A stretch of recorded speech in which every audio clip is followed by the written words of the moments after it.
In JavaScript, inside of a function, the arguments keyword represents all of the arguments that were passed to the function.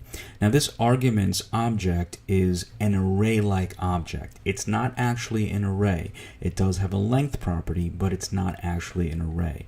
Sometimes you may want to convert that object into an actual array. The way you do that is you call array.prototype.slice.call and pass it arguments, and the result will be an array consisting of the arguments that were passed into the function. And here I've done that with the variable args.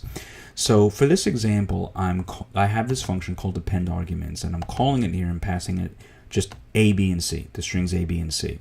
And all I'm doing is creating this args variable, which converts the arguments object to an array, and then I just loop over it using the jQuery each method, and for every argument I just create a list item and I append it to this list, which loads in the page. So this unordered list is empty when the page loads, but I'm appending list items to it.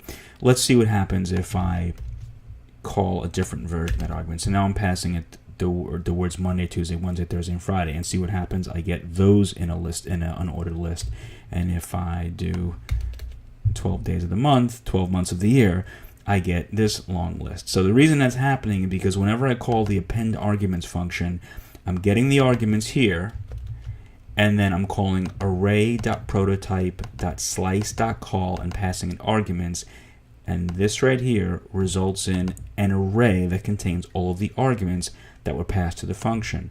And then you can take that array and do whatever you like with it. In this case, I'm just creating an unordered list in the page. You may want to do something slightly more sophisticated, but the key to converting the arguments object to an array is array.prototype.slice.call and then pass it the arguments object.